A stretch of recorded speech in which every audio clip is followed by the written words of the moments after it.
الشیطان الرجیم بسم اللہ الرحمن الرحیم۔ تمامی حاضرین محفل کو میری طرف سے السلام علیکم ورحمۃ اللہ وبرکاتہ۔ ماشاءاللہ آج کی خوبصورت محفل کو سجانے والی انتظامیہ انجمن گدائے در بطول کے تمامی اراکین مبارکباد کے مستحق ہیں، جنہوں نے آج یہ سید عالم کا خوبصورت میلاد سجایا ہے اور ان کی سرپرستی فرمائی انجمن جانثاران مصطفیٰ بستی سلطان پور ہمڑ کے تمامی اراکین نے۔ ماشاءاللہ خوبصورت محفل ہے اور کچھ ہی دیر میں انشاءاللہ سید زبیر مسعود شاہ صاحب آپ بھی جلوہ گر ہوں گے انشاءاللہ۔ مجھے کم و بیش 21 سال ہو گئے بستی سلطان پور ہمڑ میں سرکار کی مدح سرائی کرتے۔ آج جو یہ تنظیم بنی ہے، میں اپنی آنکھوں سے میں نے دیکھا یہ بالکل چھوٹے چھوٹے ہوتے تھے، جیسے 4 سال 5 سال، آج الحمدللہ نوجوان ہیں اور یہ سارا صحرا میرے بڑے بھائی جناب حاجی ملک شاز احمد صاحب کے سر ہے کہ جنہوں نے اپنے بچوں کی ایسی تربیت فرمائی۔ دعا کرتا ہوں کہ اللہ پاک خاص طور پہ بستی سلطان پور ہمڑ والوں پر اپنا خاص کرم اور فضل فرمائے۔ ماشاءاللہ ہمارے ملتان کے معروف اور مصروف نقیب جناب بھائی ملک محمد وقاص قادری صاحب بہت خوبصورت نقابت فرما رہے ہیں۔ بھائی محسن سیدی صاحب جلوہ گر ہیں، عمر ریاض شاہ صاحب اور قاری صاحب نے خوبصورت تلاوت آج ماشاءاللہ سنائی ہے۔ اللہ پاک ان سب کی حاضری کو اپنے اور اپنے محبوب کی بارگاہ میں قبول و منظور فرمائے۔ تمامی احباب محبت اور عقیدت کے ساتھ حضور کی بارگاہ میں درود پاک کا نذرانہ پیش کرنے کی سعادت حاصل کیجیے۔ بڑی صلی اللہ علیہ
حاصل کرتا ہوں۔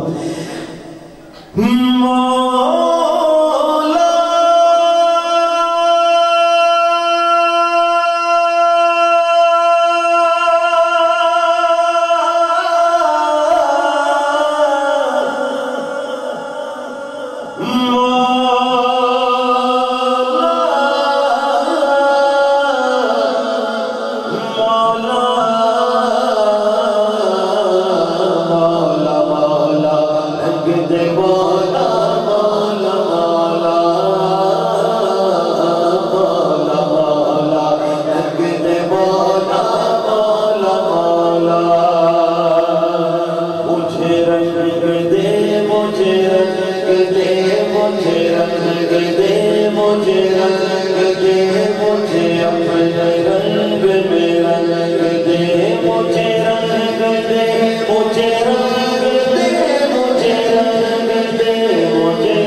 آج میرے ساتھ مل کر کہیے مجھے رنگ دے مجھے رنگ دے آج رنگ دے مجھے رنگ دے مولا رنگ دے مولا رنگ دے مولا رنگ دے مولا رنگ دے مجھے اپنے رنگ میرا مجھے رنگ دے مجھے رنگ دے مجھے رنگ دے مجھے رنگ دے مجھے اپنے رنگ دے